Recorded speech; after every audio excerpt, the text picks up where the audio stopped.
सोचिए एक बात, अगर मंथली आपने 30% सॉरी पर डे आपने 30% टैक्स देना शुरू कर दिया तो एक महीना में आपने कितना पे करना है 30% एक दिन का है तो 10 दिन का 300% या 20 दिन का 600, यानी 900% आपको टैक्स देना है। ऐसा कहीं होता है? 900% आप टैक्स भरने लगिएगा तो खुद घर द्वार बेचना पड़ेगा, खुद को बेच दीजिएगा तभी नहीं पूरा हो पाएगा।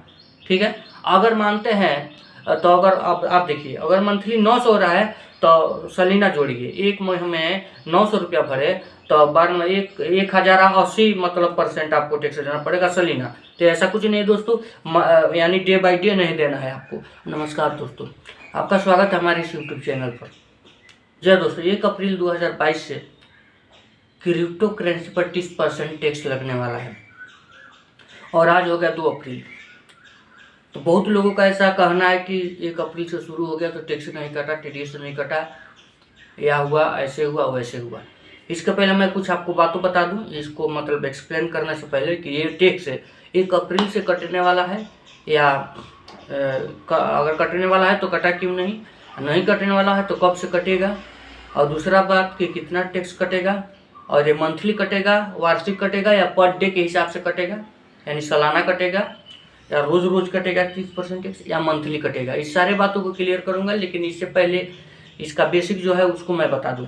या दोस्तों, क्रिप्टो करेंसी पर आपको 30% टैक्स देने के लिए आपको किस तरह कटेगा वो मैं बता रहा हूँ। अगर आपने क्रिप्टो करेंसी का ट्रांजैक्शन 1 लाख किया किसी भी बिटकॉइन को खरीदने के लिए, और उस 1 लाख से आपने किसी भी कॉइन को खरीदा और उससे प्रॉफिट आपने कमा लिया 1 लाख मतलब कि 10,000 रुपया, 1 लाख आपका जो प्रॉफिट लगाया था नेटवर्थ, और उसके बाद आपने 10,000 या 15,000 या 20,000 जो भी उससे आपने कमाया, तो आपने फिर उसको सेल आउट किया तो आपके पास टोटल पैसा कितना आ जाएगा, 1 लाख आपका नेटवर्थ था, और दूसरा आपने क्रिप्टो करेंसी मतलब कि जो टैक्स में जो आपने कमाया वहाँ पे ट्रेडिंग करके, तो 1,10,000 रुपया हुआ। तो 1,10,000 में आपको केवल 10,000 पर ही 30% टैक्स देना है। ठीक है, तो उसमें आपको इस प्रकार वो लगेगा। इसके अलावा आपको टीडीएस देना है 1% का, टीडीएस भी 1% कटेगा। जी दोस्तों, जिसके माध्यम से वो गवर्नमेंट के पास जाएगा, और मतलब कि जैसे कि आपने 10 लाख रुपया दिया तो आपको 10,000 रुपये टीडीएस कट जाएगा, 1 लाख दिया तो 1,000 टीडीएस कट जाएगा। और उसके बाद मतलब कि वो टीडीएस वाला, सुनिए एक बात तो क्लियर कर दूं, टीडीएस वाला जो पैसा है वो आपके अमाउंट से, मेन अमाउंट से कटेगा, ना कि आपके प्रॉफिट से कटेगा। तो ये भ्रम में मत रहिएगा लोग कि टीडीएस वाला पैसा आपके प्रॉफिट से कटने वाला है, और ये टीडीएस वाला सबसे पहले कटेगा। प्रॉफिट आप कीजिए लॉस कीजिए वो तो बात की बात है, लेकिन जो ये मतलब कि टीडीएस वाला बात है वो टीडीएस वाला पैसा पहले कटेगा। अगर आपने 1 लाख रुपया ट्रांजैक्शन किया तो 1,000 रुपया टीडीएस कट के गवर्नमेंट के खाते में सीधे चली जाएगी।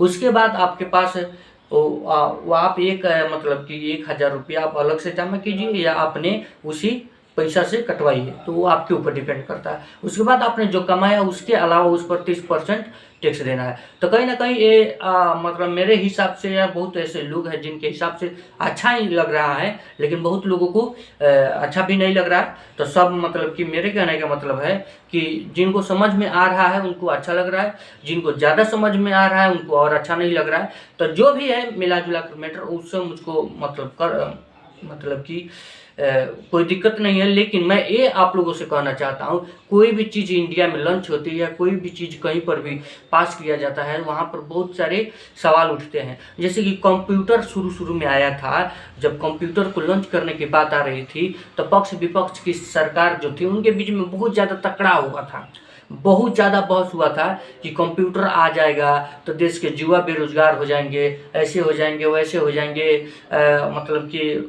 मतलब कि पार्ट टाइम का बात आ जाएगा, इसे आ जाएगा, ऑनलाइन आ जाएगा, ये कोई जॉब करियर नहीं रहेगा। इस प्रकार की बहुत सारी से बात हो रही थी। तो उसी प्रकार ये ठीक क्रिप्टो करेंसी के टाइम हो रहा है। कोई कह रहा है इलीगल होगा, कोई कह रहा है कैसे, कोई कह रहा है कैसे। तो इन सब बातों के बीच से जो सोल्यूशन मिला जुला कर निकलता है, तो ये निकलता है कि अरे भाई प्रैक्टिकली करके देखो तो क्या हो रहा है, प्रैक्टिकली करने के बाद ही पता लगेगा कि कैसे हो रहा है। जैसे कि इंटरनेट भी लॉन्च होने वाला था तो वही झंझट हुआ था कि इंटरनेट आ जाएगा तो ये हो जाएगा वो हो जाएगा, कुछ नहीं होगा भाई। इंटरनेट आ गया तो आज बहुत सारे लोग ऐसे हैं कि जी इंटरनेट की बदौलत बहुत आगे चले गए हैं। जी हाँ दोस्तों, अब मैं आपको क्लियर कर दूँ कि ये टैक्स जो है मंथली लगेगा या वार्षिक लगेगा या पर डे लगेगा। जी हाँ दोस्तों, तो ये दोस्तों बहुत सारे लोगों का सवाल है कि यह टैक्स जो है मंथली लगेगा या हमने रोज कमाया रोज देना पड़ेगा, रोज कमाया रोज देना पड़ेगा। ऐसा कुछ नहीं है दोस्तों। अगर आप सोचिए एक बात, अगर मंथली आपने 30% सॉरी पर डे आपने 30% टैक्स देना शुरू कर दिया तो एक महीना में आपने कितना पे करना है? 30% एक दिन का है तो 10 दिन का 300% और 20 दिन का 600, यानी 900% आपको टैक्स देना है। ऐसा कहीं होता है? 900% आप टैक्स भरने लगिएगा तो खुद घर द्वार बेचना पड़ेगा, खुद को बेच दीजिएगा तभी नहीं पूरा हो पाएगा। ठीक है, अगर मानते हैं तो अगर आप देखिए अगर मंथली 900 हो रहा है तो सलीना जोड़िए, एक महीने में 900 रुपया भरे तो बाद में 1080 मतलब % आपको टैक्स देना पड़ेगा सलीना। तो ऐसा कुछ नहीं है दोस्तों, यानी डे बाई डे नहीं देना है आपको। अब बात करते हैं मंथली, अगर मंथली भी आप देना शुरू कर दिए तो अब बताइए दोस्तों, मंथली अगर आप दे रहे हैं 30% तब साल में 12 महीने होते हैं, यानी 12 × 36 360% आपका टैक्स हो गया। तो 360% कहाँ पर टैक्स लगता है भाई? आपका वेट जो होता है नेटवर्थ उससे भी ज़्यादा आपको टैक्स भरना पड़ा। तो ऐसा भी नहीं है। तो कुल मिला जुला कर दोस्तों रिटर्न फाइल साल में भरा जाता है, साल के अंत में भरा जाता है। तो हमारे हिसाब से या बहुत सारे ऐसे विशेषज्ञ है उनका कहना है कि यह टैक्स तो सिर्फ एनुअल लगेगा, यानी वार्षिक साल में एक बार लगेगा। और दोस्तों मैं आप लोगों को बता दूं कि 30% की बात है तो साल में आपको मात्र 30% ही देना है, और ना कि मंथली देना है, ना डे वाइज देना है, ना मतलब कि जो भी है वो नहीं देना है। बस साल में आपको 30% देना है, वो भी आपके प्रॉफिट पर। अगर आपने 2 लाख रुपया लगाया 2 करेंसी में मिलकर, एक में आपने 50,000 प्रॉफिट कमाया, एक में 30,000 आपका लॉस हुआ, और एक ही साल के अंदर आपने दोनों को सेल आउट किया तो आपको उसमें 30,000 रुपया जो माइनस लॉस हुआ है वो 30,000 घटाकर उसके बाद आपको प्रॉफिट मात्र 20,000 बचता है। तो 20,000 पर आपको 30% देना है, यानी 6,000 रुपया आपको टैक्स देना है। जी हाँ दोस्तों, अगर वहीं प्रॉफिट वाला मतलब कि से जो स्टॉक्स क्रिप्टो करेंसी है उसको आपने साल 2023 में बेचा और लॉस वाला जो है 2022 में बेच दिया, तो ये 22 का फंडा 22 में सलटेगा, 23 का फंडा 23 में सलटेगा। तो 23 वाला प्रॉफिट 22 में नहीं जोड़ा जाएगा या 22 वाला लॉस 23 मतलब साल 2023 में नहीं जोड़ा जाएगा। तो ये सब बात क्लियर हो गया। उम्मीद करता हूँ आप लोगों को कि यह टैक्स जो है 30% कटेगा, वो सलीना मानकर चलिए, सलीना ही कटेगा। आप ही सोचिए मंथली कैसे कटेगा और पर डे कैसे कटेगा।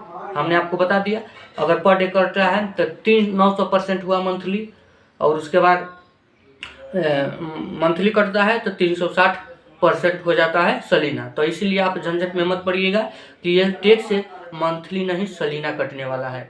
ठीक है, ऐसा ही कटेगा ही। अगर मंथली और डे कटने लगा तो बवाल हो जाएगा भाई। चलिए दोस्तों, मिलेंगे अगले वीडियो में। अगर वीडियो पसंद आया तो लाइक कीजिए, चैनल को सब्सक्राइब कीजिए, दोस्तों में शेयर कीजिए, और मिलते हैं अगले वीडियो में। तब तक के लिए बाय बाय।